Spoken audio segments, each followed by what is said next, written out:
Karen aqui numa sexta-feira, no segundo horário, sem ganhar nada fácil.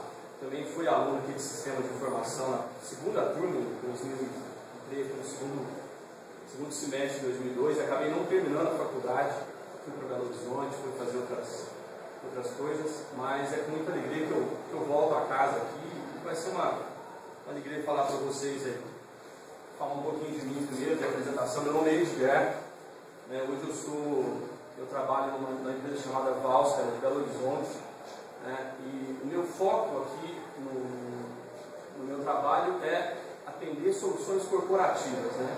Então a gente está acostumado aí com soluções, coisas simples, né? Tipo um desktop, uma computação pessoal, um computador de casa, né? Às vezes um computador mais pesado.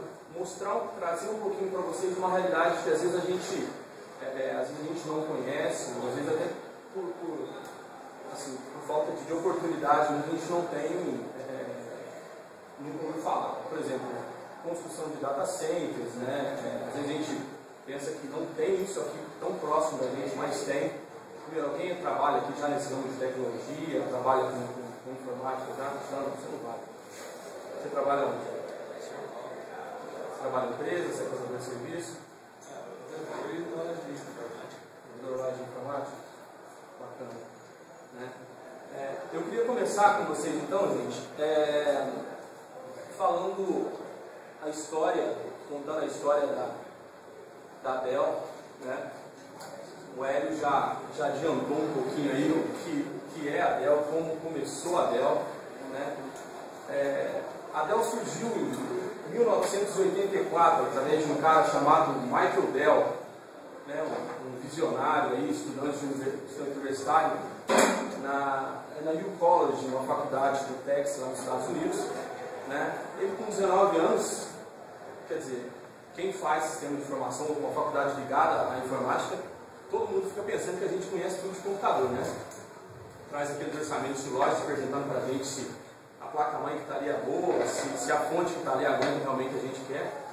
E ele aproveitou esse nicho de mercado e ele começou a montar. E o que ele fazia? Ele desmontava os Apples da vida, os Macintosh da vida, tirava a fonte dali, a placa-mãe de outro, a memória de outro, e ele começou a integrar essas máquinas e entregava para os clientes dele, para os consumidores dele, né? Aquilo que realmente o cliente queria, né? E esse é exatamente o conceito que a Dell prega até hoje. Eu entrego aquilo que o cliente quer, né? Eu entrego aquilo que você está precisando, não aquilo que eu quero que você compre.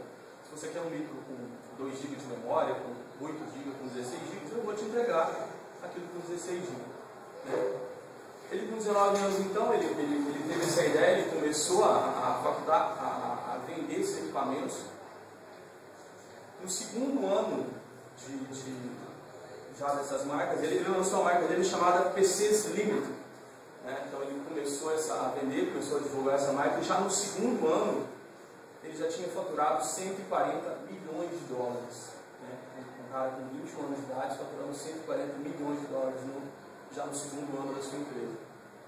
No terceiro ano ele lançou ações na Bolsa de Valores, abriu capital, e ele se tornou então uma empresa aí,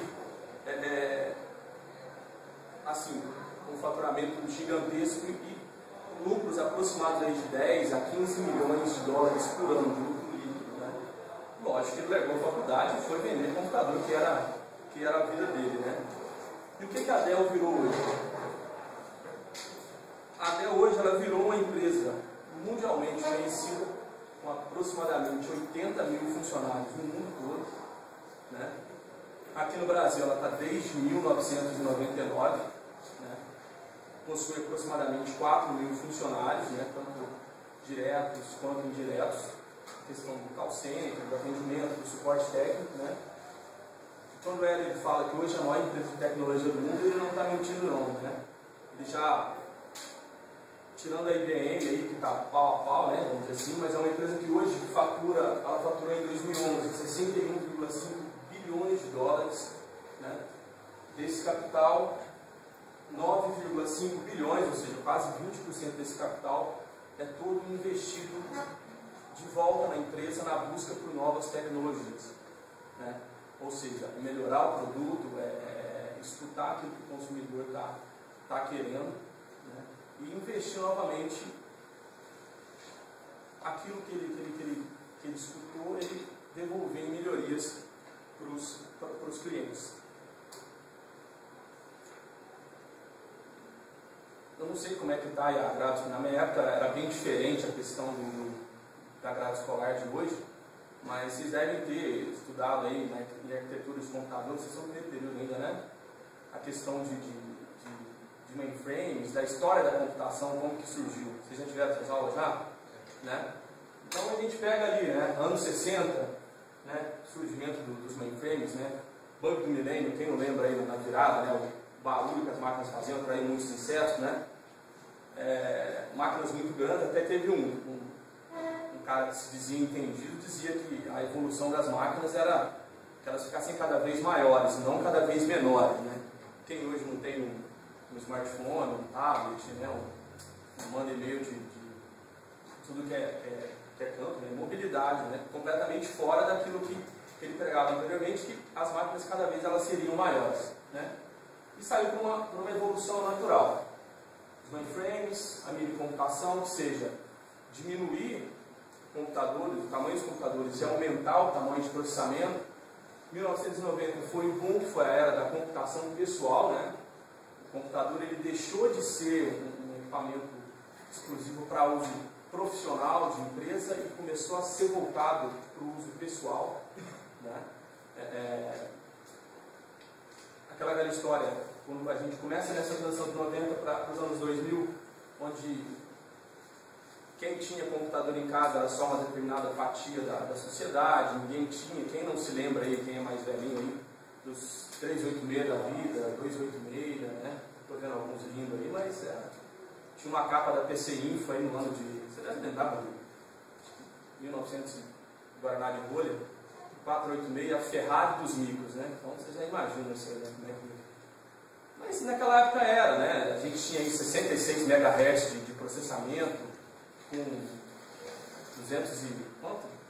2 MB de memória, 16 MB de memória. O HD primeiro tinha 16 MB de memória e era o HD, né? 600 MB de HD.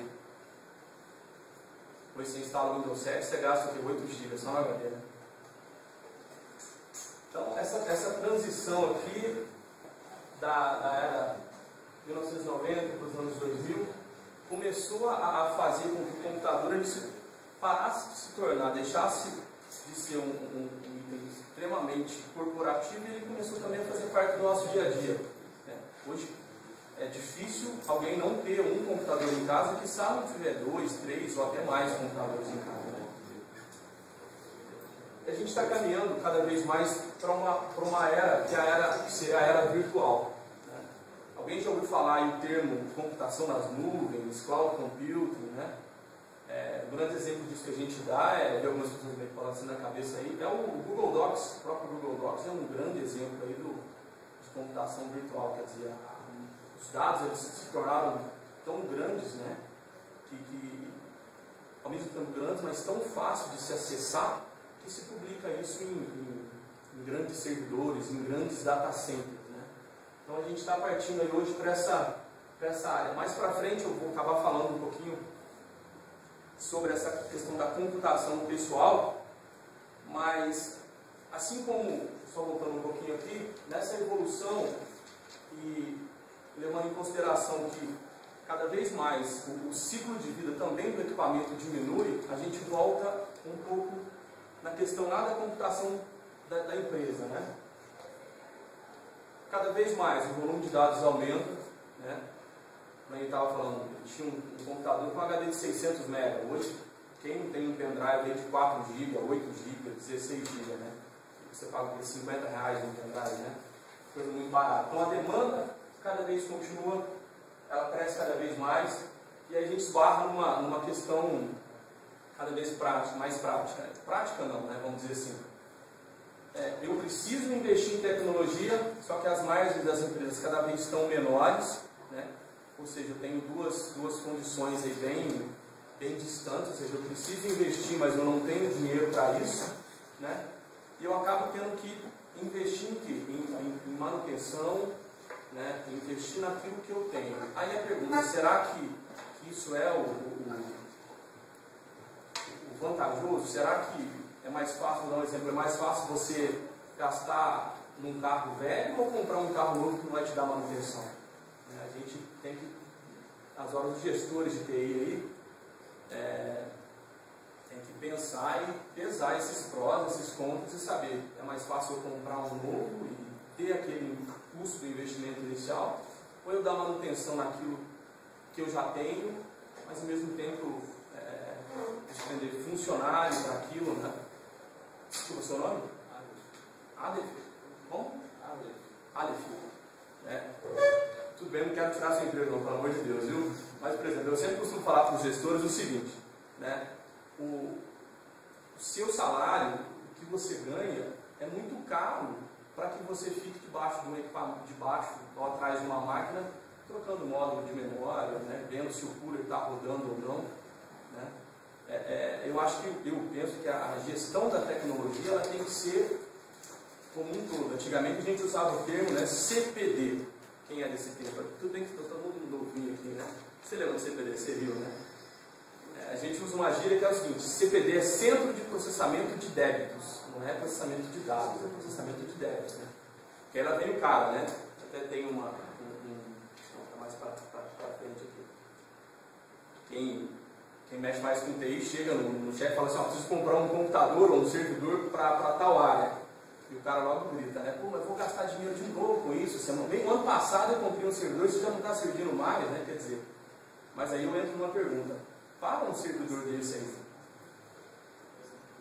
Deixa um servidor deles parar, um serviço deles parar para ver qual vai ser o prejuízo que essa empresa não vai ter. A gente que é de casa, se o nosso computador para, a gente já fica pé da vida, né? Mordido de raiva, né? Imagina um servidor de uma grande empresa parar, fica mais complicado. Aqui só exemplificando, o que os clientes hoje eles buscam, né?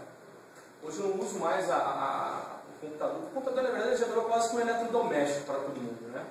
Então, utilizar a tecnologia como instrumento para crescer, né? Eu já não uso mais o equipamento só para digitar um texto, para outras atividades, né? Aí já falando da consultoria, que é aquilo que a gente conversava mais cedo, né? Um parceiro que seja um consultor de TI, na verdade, né? Quem lida aqui, que mexe com loja, a gente às vezes tem que escutar mais do que falar, né? Às vezes o cara tem uma coisa tão simples, a gente fica falando tanta coisa na cabeça da pessoa, né? E duas coisas, né? Entender o negócio, ter uma equipe dedicada e soluções customizadas, né? Ou seja, às vezes o que serve para ele não vai servir para ele, né? Ou seja, o mundo de tecnologia hoje está muito dinâmico, né? Por mais que a gente tenha opções, o que serve para um não serve para outro e vice-versa, né? É o que eu costumo sempre dar um exemplo. Então é o seguinte: eu preciso comprar um carro para ir para a roça, vamos dizer assim, um pé d'água desse. Eu tenho dinheiro para comprar um Vectra e tenho dinheiro para comprar um Fusca, né? Os dois me levam para a roça, né? Beleza, mas o Vectra vai ser confortável, né? Vai ser ar-condicionado. E o Fusca, beleza, vai me levar aos trancos e barrancos, mas vai me levar. Qual que era o objetivo? Meu objetivo não era ir para uma roça, né? Quer dizer, o Fusca eu gastei muito menos e ele acabou me levando para a roça do mesmo jeito, menos confortável, lógico, do que um Vectra levaria, né? Mas o meu objetivo final foi alcançado. Será que a gente está tendo essa consciência? Nós, como profissionais de tecnologia, a gente está tendo essa consciência? Eu só queria partilhar com vocês uma discussão que eu tinha, que eu acho que com vocês deve ser diferente, né? O que o profissional de sistemas de informação hoje, onde que ele pode se encaixar? A gente, vocês estão no primeiro período, tenho certeza que vocês começaram, mas vocês tiveram essa dúvida também, mais do que normal, né? Eu falo que o profissional de sistemas de informação, ele é um dos profissionais ele pode ser um dos profissionais mais completos que depois de formado, se ele se dedicar, eu acho que ele pode ser um dos profissionais mais completos. Então, é um profissional que ele vê linguagem de programação, né? Vocês têm orientada a objeto, programação orientada a objeto, vocês sabem, tem aula de administração, aula de economia, né? Então, ou seja, desde gerenciar uma equipe até mesmo tomar decisões estratégicas para uma empresa, vocês conseguem fazer isso. Acho que o curso de sistemas ele é muito voltado para uma gestão como um todo, né? E depois que a gente sai, mesmo eu tendo feito só 6 períodos, né, mas a gente sai daqui com uma cultura, com uma cabeça um pouco diferente, né, um pouco voltada para a prática, né? O Hélio dá aula de Excel para vocês ainda ou só no segundo período? Não, não tiveram aula. No segundo período deve passar. Não sei como é que não tem essa aula mais. Oi? Por enquanto não tem. Não tem mais, né? O Hélio dava umas aulas de Excel muito boas, que me ajudaram bastante, né? Então, o curso de Sistemas de Informação ele é bem amplo, né? Ele te dá aí uma possibilidade de emprego, uma possibilidade de arrumar uma boa colocação no mercado muito grande. Isso, assim, particularmente eu sou prova disso, né? Quando eu coloco no meu currículo que eu fui bacharel em Sistemas de Informação, a busca por profissionais como essa são muito grandes. Em Belo Horizonte, por exemplo, um dos cursos mais procurados na PUC de Belo Horizonte é o curso de Sistemas de Informação. Lógico, tem que ver o que é, mas a grade em si ela não muda muito, então vocês, assim, se vocês me permitirem uma opinião, eu acho que vocês foram muito bem felizes nessa escolha desses cursos. Antigamente, a Dell, voltando a falar, que a Dell ela tinha uma política de atendimento só via 0800 ou via site, né? As promoçõezinhas aí no UOL da vida, na Globo.com, né? Compre um notebook Dell, 10 vezes sem juros, né? Isso deu certo até certo ponto, né?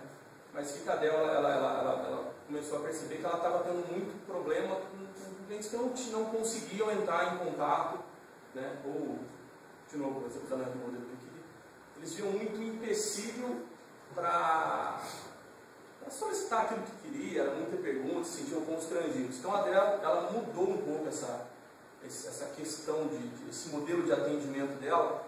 O que ela fez? Ela começou a colocar consultores em cada região. Para quê? Para exatamente facilitar esse atendimento. Hoje eu não sou funcionário da Dell, mas é como se fosse, por exemplo, né? Eu ofereço as mesmas condições da Dell, os produtos da Dell, assim, condições comerciais, o que a Dell oferece no site do 10.000 eu hoje ofereço. Por que eu estou falando isso? A Dell começou a credenciar canais, né? Ou seja, parceiros de vendas em determinadas regiões, né? Como eu falei no começo, esse canal que eu trabalho é um canal de Belo Horizonte, o nome desse canal é Valsp, né? E qual que é o objetivo desse modelo de atendimento? Exatamente aproximar o fabricante do cliente final, seja ele uma pessoa física ou uma empresa, uma pessoa jurídica, né?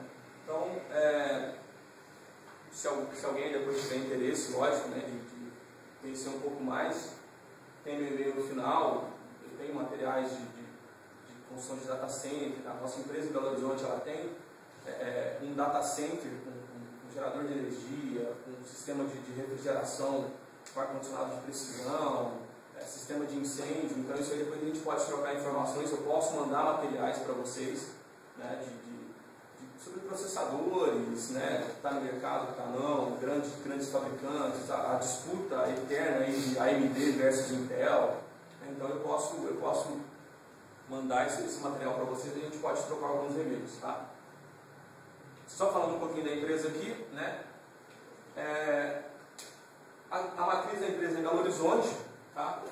Mas ela está presente hoje com filiais, são escritórios regionais no país todo, tá? Em fevereiro a gente abriu aqui em Varginha o escritório, na verdade eu sou daqui de Varginha, né? Estou em Belo Horizonte, mas eles me contrataram, mas eu sou locado aqui em Varginha, né? E o meu foco de atendimento é exatamente as empresas do sul de Minas. Eu não extrapolo, o meu limite de atendimento é o DDD 035. Tudo que é 035 eu atendo, né? Mas eu tive boas oportunidades, boas experiências, por exemplo, de conhecer o data center da Sony aqui em Manaus, né?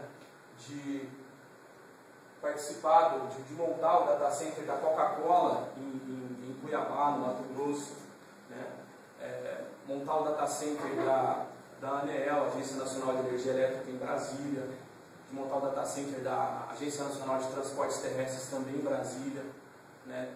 Todos ambientes corporativos que a gente fala aí de projetos de 5, 6, 7, até 8 milhões de reais nesses projetos. São projetos que, tirando a parte do hardware, a parte física em si, eles trazem muito conhecimento para a gente, porque você vê um ambiente totalmente diferente, né? Uma pessoa, um profissional certificado em Microsoft, um outro profissional certificado em Linux, então isso agrega muito para o currículo da gente. Isso, esse trabalho ele pôde me oferecer, né? Aqui está alguns dos parceiros que a gente trabalha, acho que a maioria deve conhecer, né? Intel, Dell, CA, Corel, Kaspersky, virtualização. Vocês vão ouvir muito falar desse produto aqui, VMware, virtualização, não só hoje, que eu vou falar um pouquinho mais depois, no dia a dia. Microsoft é que muita gente vê como vilã, né? A dominadora do mercado de software, mas por trás da Microsoft tem um trabalho muito bacana. Não estou defendendo a Microsoft, mas tem um trabalho muito bacana. O pessoal lá, o seu Bill Gates, ele foi um ladrão, na verdade, né? Roubar a ideia do cara lá, mas foi um cara bastante visionário. Symantec, Macaco, Red Hat, SUSE, né? São alguns dos parceiros que a gente trabalha, né? Vamos falar de produtos aí bem rápido, só para vocês entenderem, até porque eu não vou ser tão cruel de ficar até as 10 horas da noite aqui, né? Isso aqui é o que a gente mais conhece, né? Que é a parte de desktops, notebooks, e algumas pessoas já trabalham com workstations, né? Como que isso funciona, essa questão dos desktops, dos notebooks? Como que a gente separa essa linha, né? Desktops e notebooks é padrão. Tem um amigo ali que já está mexendo, eu estou aqui, né? O que a gente encara com workstation? Quem nunca chegou numa loja, por exemplo, e pediu: eu quero um computador com a placa-mãe da Intel, uma placa-mãe da Asus, com 8 GB de memória, uma placa de vídeo de processamento real NVIDIA com 2 GB, né? Isso, os grandes fabricantes, na Dell, na HP, na IBM, é tratado como uma workstation, ou seja, uma estação de trabalho. Então, uma máquina para processamento, ou uma máquina até mesmo para jogo, né?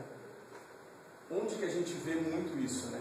Agências de publicidade, gráficas, né? Onde o pessoal trabalha muito com imagem, né? Então, aqui até que a gente trabalha com escritórios normais, né? Uma estação de trabalho normal, mas aqui a gente já passa a trabalhar com produtos de processamento mais gráfico, né? Aqui a gente já começa a falar em soluções corporativas, né? Alguém já viu ou já conhece algum desses produtos, já ouviu falar ou sabe o que é? Já ouvi falar. O que você conhece? Quem você já ouviu falar?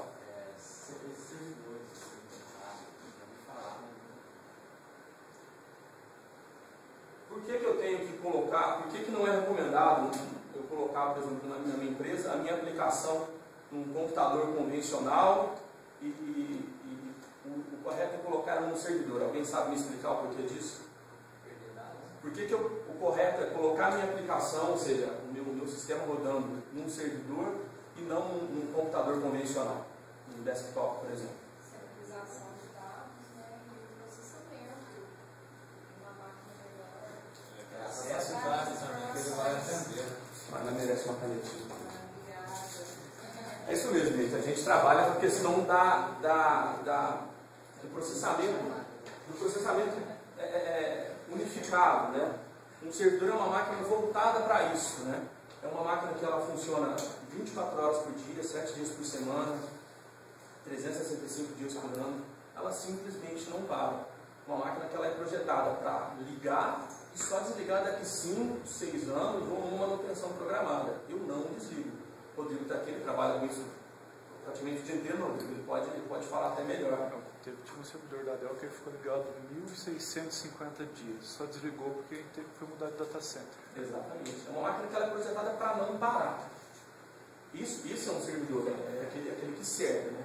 Desktop, como a gente chama de desk server, mas na verdade ela não pode ser uma máquina corporativa, ela foi projetada para ficar na sua mesa de trabalho, na sua casa, e não para ser um servidor de uma empresa. Né?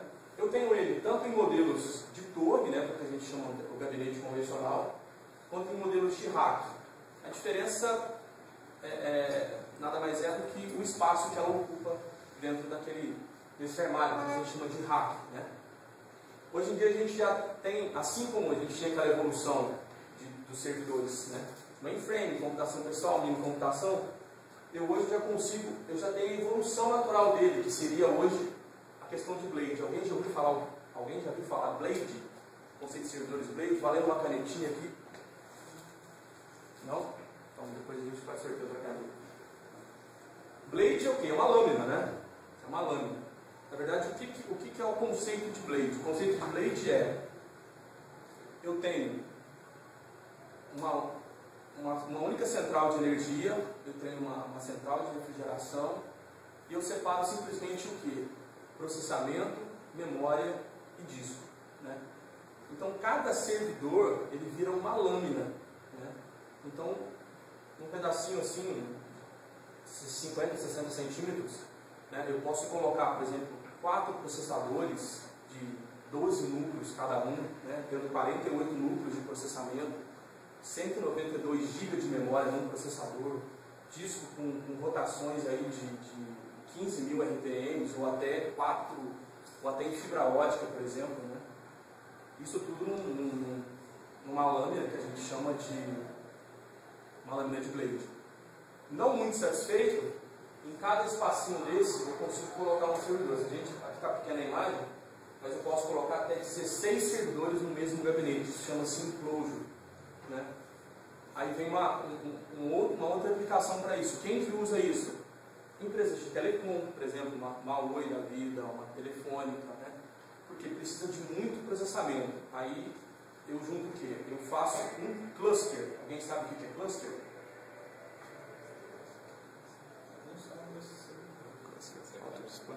Como que é? Como se fosse um disco, fosse cada pedacinho. Isso aí a gente vai pensar em história, o conceito de história. Um cluster, o que é um cluster? Um cluster é eu pegar vários servidores, eu posso fazer até em casa, por exemplo, e processar o mesmo aplicativo. Ou seja, eu tenho que subir um banco de dados, por exemplo. Né? Aquele banco de dados é pesado. Eu pego todos os meus processadores, todos os meus servidores, para processar o mesmo arquivo. Então, se eu tinha ali um certo volume de dados para um servidor só processar, quando eu divido aquele processamento em 4 servidores, por exemplo, cada um processa 25% da aplicação.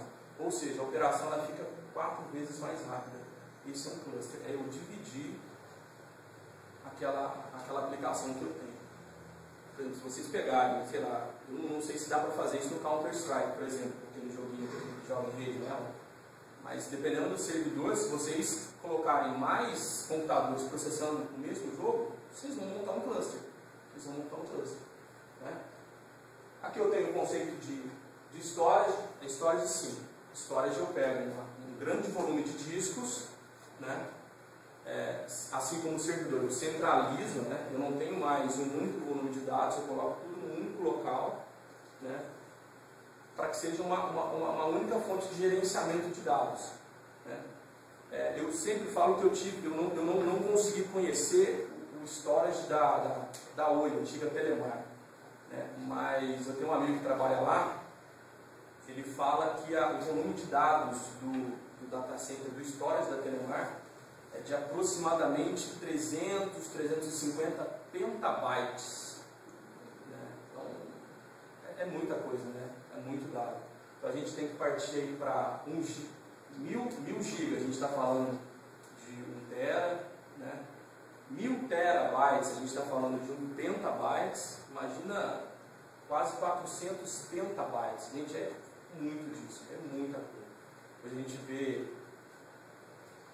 desktops, computadores saindo aí com discos de 1 tera de HD, né?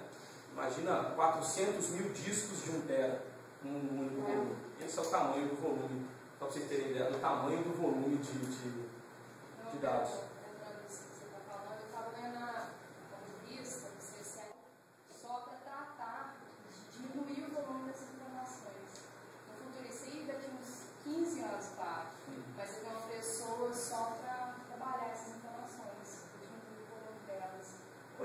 assim, eu não sei, qual que é o seu nome? Desculpa. Renata, eu não sei se vai chegar tanto não. Não vai chegar a 15 anos. Nos 4 slides para frente, a gente vai tratar de um assunto que trata exatamente disso, né? Dessa compilação de dados, dessa diminuição de dados, porque está se tornando um volume de dados realmente absurdo. Está se tornando realmente absurdo. Não adianta nada eu ter um storage se eu não tiver uma unidade de backup. Né? Normalmente a gente fala de backup quando o computador da gente estraga, o HD estraga, putz, eu não fiz o backup, né? Aí a gente lembra, né? Eu não salvei meus documentos, né? Formatou minha máquina errada, perdeu meus arquivos todos, perdeu aquela viagem que eu fiz, na Nação Tomé das Letras, eu perdi minhas fotos todas, não tem nada, né? É só que a gente lembra de fazer backup. O backup, gente, ele é num ambiente corporativo, a gente fala que ele é a identidade, ele é a vida de uma empresa. Não adianta nada eu ter servidores potentes, eu ter um storage, se eu não tiver um backup. Vou dar um exemplo básico disso. O World Trade Center caiu em 2001, né? 11 de setembro de 2001. 2 torres, né? Normalmente quem tinha escritório em uma tinha escritório na outra. E o backup de uma estava no prédio do lado.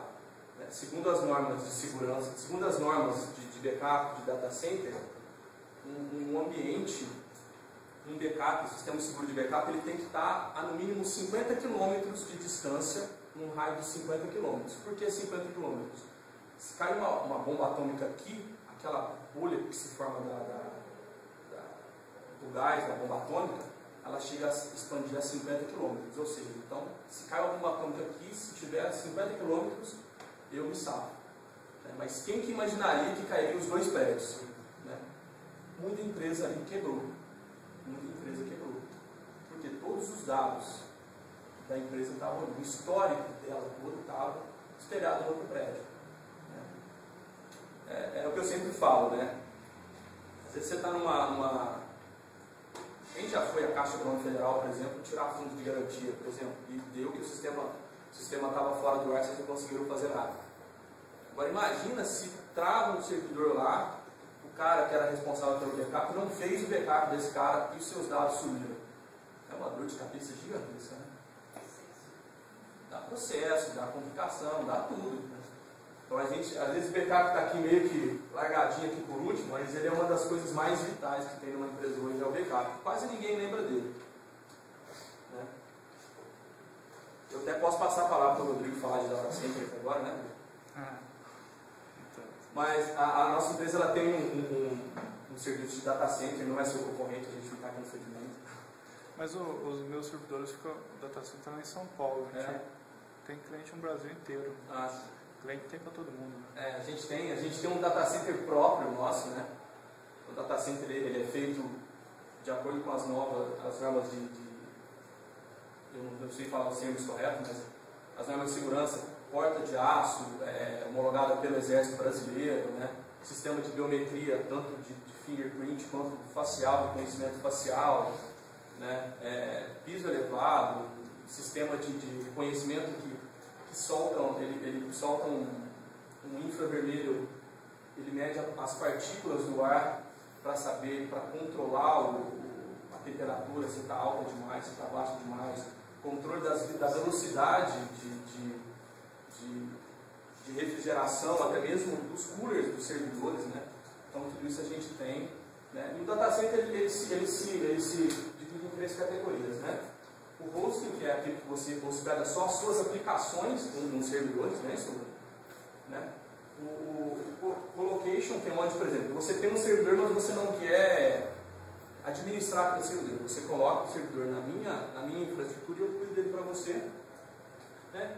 Tem os serviços básicos, né? Como eu já tenho uma estrutura, você coloca a sua aplicação e eu faço o seu backup, eu faço o seu storage, né? Eu te alugo a minha estrutura. Então são esses 3 tipos de serviço.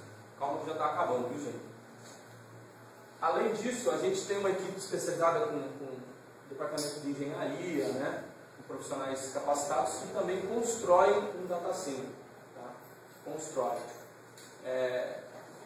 Infelizmente, aqui no sul de Minas, eu não sei se você conhece, eu não conheço uma empresa hoje que tenha estrutura para realmente construir um data center. Aqui no sul de Minas eu não conheço. Eu soube que tinha um data center em Três Corações, lá da São Marcos, até então pensei que nem existia também. Na verdade eu conheço a estrutura de lá, não chega a ser um data center, é uma sala grande, muito bem. Eu sei porque falaram, eu também nunca vi. Mas não chega a ser um data center nos moldes, não, mas ela assim, nos níveis de gerenciamento ali, né? Ela chega a estar em Tier 1, mais ou menos, não chega nem a 2 ou 3, né? Só explicando, gerenciamento de data center é o Tier 0, né? O nível 0, nível 1, 2 e 3. 3 aqui no Brasil, a gente não tem nenhum data center nível 3 aqui no Brasil, pelo menos até ontem. Não sei se hoje tem. Né? Mas Tier 2, nós somos Tier 2 hoje, né? Porque isso engloba, por exemplo, links de internet, por exemplo. Quando eu falo links, eu falo em estrutura de internet. Nós temos 4, inclusive um provedor dentro da nossa estrutura. Por exemplo, com links de 100 MB de internet, por exemplo, links dedicados. Né? Um gerador de energia, que esse sim deve ser metade dessa sala aqui, convido a hora disso, que suporta, por exemplo, 4 horas só a minha estrutura do meu data center ligado. Então pode bater um caminhão no poste, quebrar que eu tenho o gerador de energia lá que ele funciona. Né? Esquema de gás, por exemplo, qualquer princípio de incêndio, eu puxo todo é um gás, né? Ele remove toda a partícula de incêndio. Eu não posso puxar oxigênio só porque se tiver alguma pessoa presa lá dentro, ela morre, né? Mas eu acabo com o fogo no data center sem, imagina, pega fogo e eu começo a jogar água nos meus servidores. Quer dizer, completamente fora de cogitação, né? Ou senão, aqueles bits começam a jogar pó químico lá dentro. Não dá, como é que eu vou trabalhar depois, né? Então você tem que ter todos esses esquemas para você ter esses níveis 0, 1, 2, 3 ou 3. Qual é o preço médio do data center? Seu nome, desculpa? Diego. Diego, isso varia bastante. Em média, um data center aí, se você for fazer Tier 2 mesmo, né? Tem todos esses esquemas de segurança, né? De acesso, controle e tudo, a gente fala em torno de projetos de 1 milhão a 1,5 milhão de reais. Só a estrutura, sem contar a parte de hardware. Só a estrutura. Tem que ter muita bala para... Assim, eu falo não é questão de ter muita bala, eu falo assim, quão vale o teu negócio? Por exemplo, eu falo uma BMF, uma Bolsa de Mercados Futuros, a Bolsa de Valores de São Paulo. Ela pode se dar o luxo, por exemplo, de colocar os servidores dela numa sala fechada por placas ou por drywalls, por exemplo, de gesso? Ela não pode. Né? Quer dizer, quanto que não gira de dinheiro ali? Aí eu pergunto, o que é 1,5 milhão para um negócio da Bolsa de Valores, por exemplo? Não é nada. Né? Quer dizer, a questão não é o valor, é o que esse 1,5 milhão vai me trazer de benefício, o que ele vai me agregar de valor à minha solução. Investimento. Né? Tecnologia a gente não fala em gasto, a gente fala em investimento. É o que aquilo vai me trazer de retorno para frente. Tá? Como que é? É investimento. Faculdade é investimento. Vocês viram que o último quadrinho aqui eu falei de computação nas nuvens, né? Ou deixa eu buscar aqui. De era virtual, né? Eu disse para vocês que a gente ia ver muito uma questão chamada de VMware. Alguém já ouviu falar de VMware? Sabe o que é VMware? Valendo uma canetinha, vamos lá. VMware é uma máquina virtual. Você vai compartilhando uma máquina dentro do seu sistema operacional. Substituir uma outra física. Beleza, merece uma canetinha. É isso mesmo, gente. A virtualização, o VMware, na verdade, é um dos players de mercado, né? Na verdade, é o pioneiro disso, né? Hoje eu tenho a Microsoft com Hyper-V, por exemplo. Eu tenho a VMware com o programa de virtualização dela.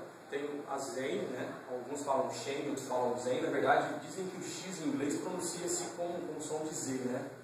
Mas aí a gente chega tudo num consenso, a gente se entende. Na verdade, eles são os 3 principais, né? Que é o VMware, o Hyper-V da Microsoft e do Zen.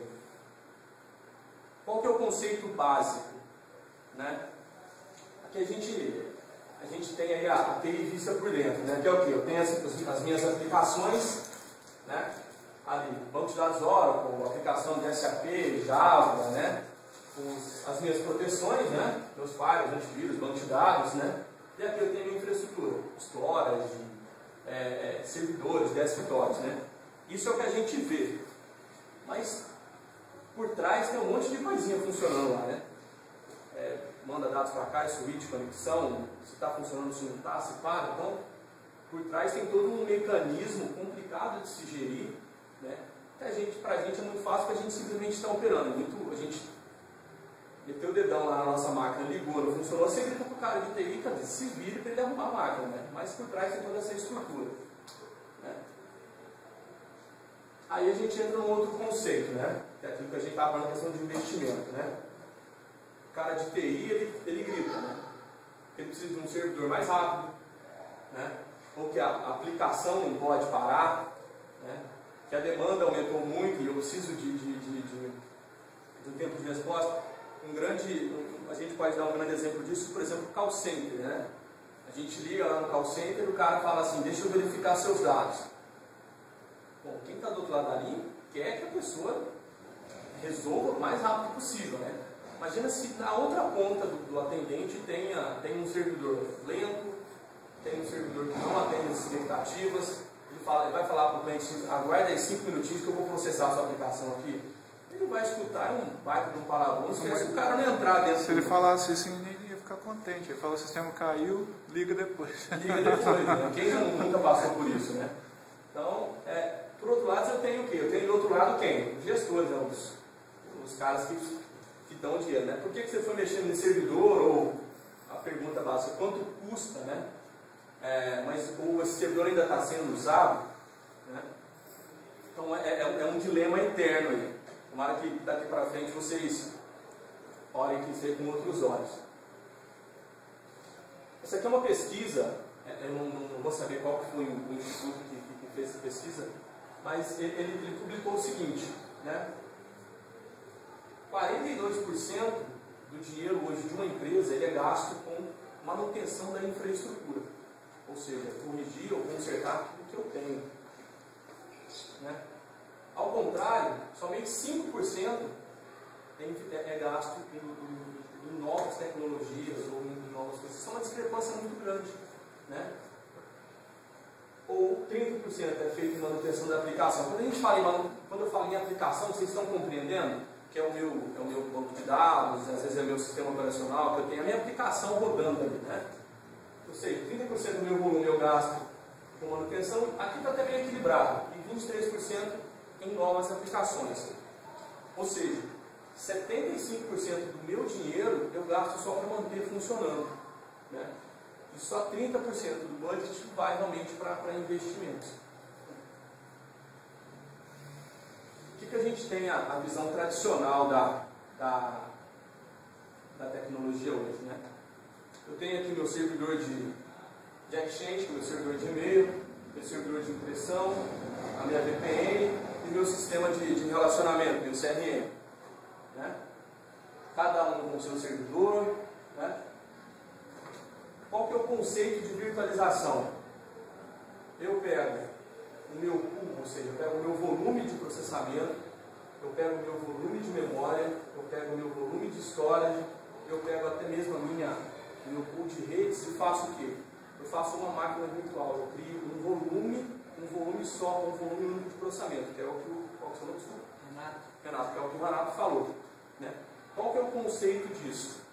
Antigamente a gente tinha um conceito que era o seguinte, eu comprei uma máquina e você falava assim, nossa, eu estou usando só 10% da capacidade dessa máquina. Beleza, né? Antigamente era bonito falar isso. Fala isso para um gestor hoje, ele te bate, né? Então quer dizer, você me fez comprar uma máquina de 50 mil reais e está usando só 5 mil da máquina. Cadê os outros 45 da máquina? Então o conceito de virtualização é usar todo o recurso que o equipamento pode oferecer, sempre otimizando. Ou seja, eu não tenho mais processador ocioso, não tenho mais memória ociosa, não tenho mais disco ocioso, né? tudo que eu posso usar, o sistema de virtualização ele tem a inteligência para saber onde que precisa de mais processamento, onde que precisa de mais memória, ele consegue gerenciar isso. Por isso que é o que a gente chama de otimização de recursos, né? de extrair ao máximo aquilo que o equipamento possui. Né? Ou seja, eu posso colocar tudo isso numa única máquina, né? E gerenciar tudo. Aí sim eu não tenho mais máquinas físicas, ou seja, eu não tenho mais o plástico, eu não tenho mais o carcaço. Ele passam a ser arquivos. Né? Passam a ser arquivos. Eu tenho um arquivo ali no meu storage, no meu banco de dados, no meu servidor, que ele vai ser o meu servidor de aplicação. Né? O que eu quero dar de memória para ele? Eu quero dar de memória para ele 8 GB de memória, eu quero dar tanto de espaço de disco para ele, eu quero dar tanto de capacidade de processamento. Aí eu começo a fazer essas brincadeiras. Grande vantagem disso a gente vai ver aqui na frente. Ó, o conceito de virtualização. Eu ponho na minha camada do VMware, pego a minha aplicação, meu sistema operacional, e eu movo todas as aplicações em um único servidor. Eu tenho um único servidor gerenciando os três volumes. Né? Para o sistema operacional, para o usuário na ponta, isso vai ser... O que vai mudar para o usuário na ponta? Não muda nada. O usuário na ponta, ele chega no mesmo servidor, para ele não muda nada. Isso para ele não vai mudar em nada. Né? O que eu posso fazer? Antigamente eu tinha 3 servidores processando aplicações diferentes. Hoje eu tenho, processando a mesma aplicação, hoje eu tenho 3 servidores virtualizados processando N aplicações. Né? O grande conceito da virtualização, ele tá baseado nisso aqui, ó. Disponibilidade, segurança, escalabilidade, né? E uma outra palavrinha que é chamada de TCO. O que é o TCO? É o custo de manutenção. A gente viu no slide anterior que 70% do meu custo de manutenção, que eu tenho de verba na empresa, é gasto com custo de propriedade, né? Com o custo do equipamento. Quando eu virtualizo, isso aqui vai lá embaixo. Porque eu estou otimizando, eu estou tendo disponibilidade, porque eu não tenho mais uma máquina física, né? Ou seja, se o meu servidor para, o máximo que eu tenho que fazer é gerar um novo arquivo. Lógico, a inteligência do software hoje, antes dessa máquina parar, ele já cria outra automaticamente para você ter alta disponibilidade. Né? Segurança, escalabilidade. Por que escalabilidade? Porque eu posso aumentar ou diminuir a configuração daquela máquina na hora que eu quiser. Né? Lógico que o cara, pelo fechamento de e-mails, folha de pagamento rodando, eu não vou tirar o cara, a memória do cara, o processamento do cara, senão vai demorar bastante. Né? O que eu posso fazer? Eu posso colocar um data center nas nuvens, que é o que ela estava falando. Né? Jogar isso para um outro data center, acessar de fora, né? Ou até mesmo criar um próprio data center. Eu simplesmente entro um firewall aqui e só brinco com as políticas de acesso. Né? E a aplicação ela pode ser as mais diversas, Windows, outros sistemas operacionais. O slide aqui é bem intuitivo, é só mesmo para mostrar para vocês que a gente pode brincar com ele do jeito que você quiser. Se o servidor está lá com 8 GB, ao invés de eu ter que abrir o servidor e tirar o módulo de memória dele, eu posso simplesmente colocar ele com 2 GB de memória ali. O Zen dá isso também, dá essa facilidade. Né?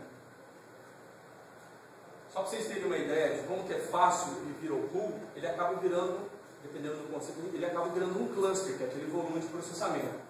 Se eu pego e virtualizo 30 servidores a 3 GB de processamento cada servidor, com 16 GB de memória, eu tenho um único servidor com 90 GHz de processamento e 480 GB de memória. Quer dizer, o equipamento que eu tinha, teoricamente ocioso, virou uma tremenda de uma máquina que eu posso fazer N aplicações. Gente, tá tranquilo, porque às vezes para mim é meio complicado, às vezes para quem está escutando é meio maçante. É porque a gente fala isso aqui quase todo dia, né? Aqui a gente tem um slide de um data center virtual, né? Detalhe, isso aqui a gente pode fazer também com desktop, tá? Com um computador convencional, né? Aqui a gente está explicando o quê? Se uma aplicação falha, se um servidor falha, automaticamente ele move a aplicação para outro servidor, né? Até que aquele outro servidor seja consertado ou eliminado. Só um ciclo de vida do ambiente virtual, né? Eu solicitei meu servidor virtual, a solicitação foi aprovada, coloquei meu servidor em produção, né? Beleza, eu posso fazer por quê? Esse servidor, ele é interessante para mim agora? Não. Se ele é interessante, eu deixo ele em produção. Se ele não é interessante, eu simplesmente apago o servidor. Eu não preciso ter todo um tratamento. Alguém já ouviu falar da política de Green IT ou TI verde? A última caneta, olha a última caneta aqui. Alguém? Seria alguma coisa parecida com o Garbage? Como? Seria alguma coisa parecida com o Garbage? Não conheço o Garbage. Quando você tem um equipamento que você notifica, automaticamente ele já exclui para virar classificado. Não. Alguém? Depois eu pergunto. Green IT ou TI verde, o que é? São as melhores práticas que as empresas estão adotando para que os equipamentos de tecnologia que não virem lixo eletrônico. Né? Vocês já pararam para pensar? Depois eu falo, vamos ver se você ganha.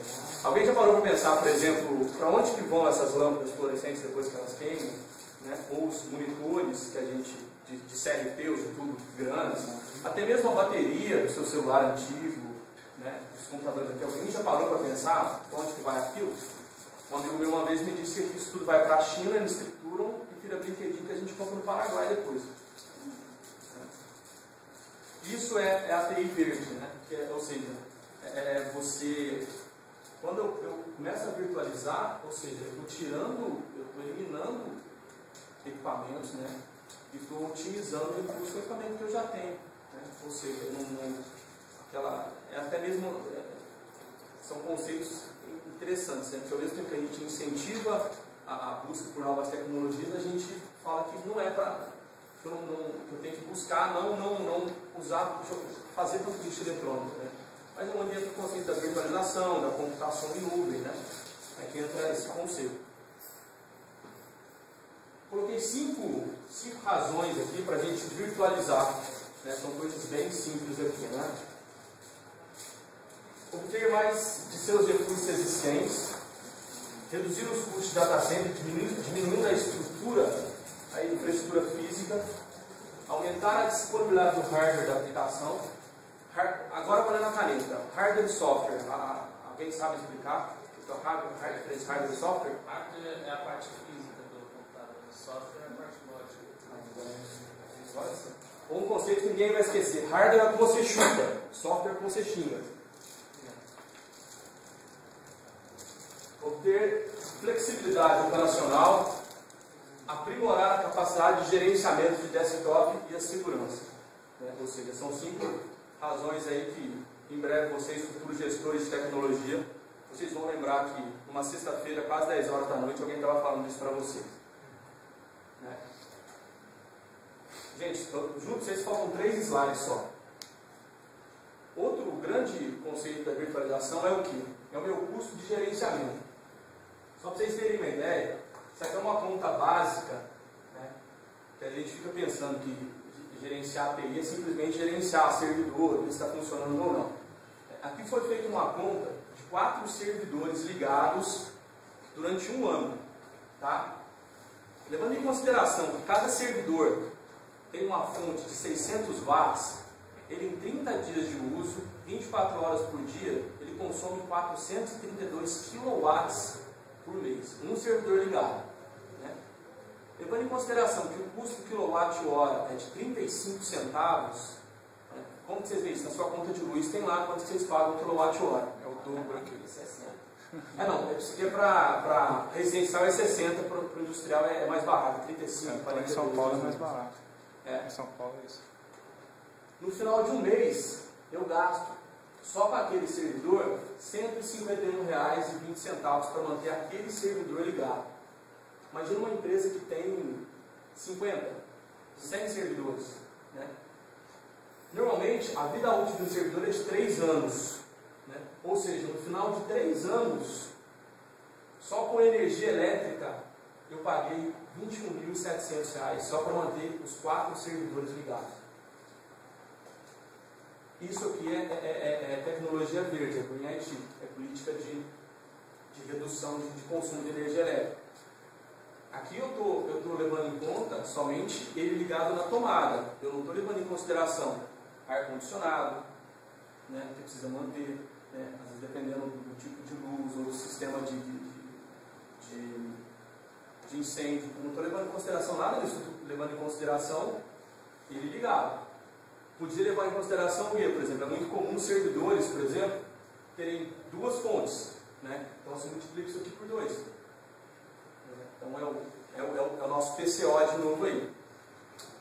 O Eden tinha me pedido, gente, só para encerrar, ele tinha me pedido, a ideia disso aqui era mostrar para vocês um pouquinho do mundo corporativo e sair um pouco desse nosso ambiente de TI que a gente está acostumado. Mostrar realidades que a gente não estava, que às vezes muita gente não conhece. Né? Eu fiz 3 kitzinhos básicos aqui, só para vocês terem uma ideia de preços, que é o que a gente pratica, né? E por incrível que pareça, apesar dos valores parecerem altos, são baratos para as soluções que a gente normalmente aplica, para as necessidades das empresas. Né? Mas só para vocês terem ideia dos preços que se praticam isso, tá? Olha só, aqui a gente usa um servidor, né, Xeon 6 Core com 6 núcleos, com 2.4 processamento, 24 GB de memória, 2 discos, SAS, virtualização, um switch e um storage. Isso tudo sai pela bagatela de R$ 55.000. Isso é um produto barato hoje, um produto barato. Isso aqui, por exemplo, não atende à necessidade hoje. Se eu for colocar a estrutura da FASECA rodando em cima, isso aqui não atende a estrutura da FASECA hoje. Eu acho quer dizer, atende, mas se a gente for otimizar, esse aqui não seria ideal. Por que não seria ideal? Vocês percebem que eu não tenho redundância de nada. Né? Ou seja, se falha um switch, eu perco a minha solução. Mas ia estar melhor. Não é? Ia estar melhor. Como é que é? Ia estar bem melhor do que está hoje. Ah, não, com certeza, com certeza. Né? Se eu perco um servidor, eu não tenho redundância. Então, uma coisa que vocês precisam pensar, colocar na cabeça de vocês: sempre que a gente fala de estrutura, tem aquele ditado antigo que fala assim: quem tem um não tem nenhum, quem tem 2 tem um. Né? Para infraestrutura é a mesma coisa. Se eu tenho um servidor, eu não tenho nenhum, porque se ele queima, eu paro. Se eu tenho 2, eu tenho um só. Se eu tiver mais, aí beleza, show de bola. Um segundo. Aqui, ó, vocês terem ideia, eu já tenho 2 servidores, eu já tenho 2 switches, eu já tenho um storage maior. Esse é um storage pequeno, gente. São 24 discos de 300 GB. Né? Então são dá pouco mais de 6, aproximadamente 6 TB, por exemplo, de processamento. Olha só para quanto já vai, R$ 95.000. Né? E esse aqui que é o que a gente chama, que é o que a gente normalmente indica para as empresas.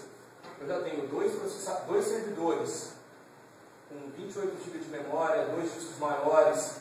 Né? Esse servidor, por exemplo, ele tem 4 placas de rede gigabit, ou seja, eu posso fazer uma conexão com eles a 4 GB, por exemplo, se eu utilizar, colocar as 4 placas em cluster, por exemplo, eu posso fazer uma conexão a 4 GB por segundo. Né?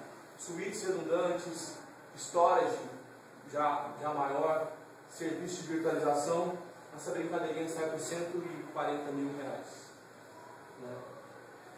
O maior projeto, o projeto mais caro que eu já vendi foi para uma empresa de Belo Horizonte. Não, mentira, foi para a NTT, lá em Brasília, que eu comentei com vocês no começo, onde a gente montou um data center lá com 60 servidores em Blade, né? Todos em fibra ótica, conectando a 10 GB por segundo em cada servidor. Eram 8 gavetas de 10 TB cada uma, né? Tudo em fibra ótica. Essa solução ficou em R$6,5 milhões. Foi um projeto que demorou para ser feito em aproximadamente 1 ano e meio. Né? Mas aí vocês podem até me xingar, não, xingar a minha equipe. Né? Se chegar multa, alguma coisa assim lá de Brasília, vocês podem lembrar que eu tenho um pouquinho de culpa nisso. Né? Os servidores estão sendo processados aí, foi fruto do meu trabalho lá. Produção boa. Oi? Produção boa. Deu para comprar umas coisinhas para casa, né, Lê? Gente, ficou alguma pergunta, algum questionamento? Alguma dúvida? Eu só falei. Você terminou a faculdade? Você tinha comentado que... Sim, eu acabei indo para Belo Horizonte e fiz um curso de processo gerenciário, voltado para a administração, mas eu não terminei aqui, se Deus quiser, eu devo terminar. Eu vou conversando com ela, eu vou ver se eu retomo as atividades do curso e termino esse curso. Você parou em qual? 6º período. Só 3 períodos, 6º, 7º e 8º. Falta pouca coisa. Gente, mais alguma dúvida, mais algum questionamento? Alguém quer fazer alguma pergunta? Está aceitando Ó, cara, daqui uns 4 meses mais ou menos, você pode mandar um e-mail, anota o meu e-mail. Opa, pode mandar um e-mail, quem sabe? Valeu demais, né? Valeu demais. Gente, eu queria agradecer imensamente vocês. Eu sei que eu já tive essa cadeira de André, vou voltar. Sei que não é fácil escutar um cara aí 1h30 sem bater cabeça. Eu fico bastante feliz com isso. Obrigado pelo interesse, pela atenção de vocês. E quem sabe em breve vocês vão me ver nos corredores da faculdade para terminar o curso aí. Meu e-mail está aqui, meu contato está ali. Que vocês precisarem aí de cotação, dúvidas com tecnologia, vocês podem me mandar, que na medida do possível eu tento responder o mais rápido possível. Tá bom? Obrigado pela atenção de vocês.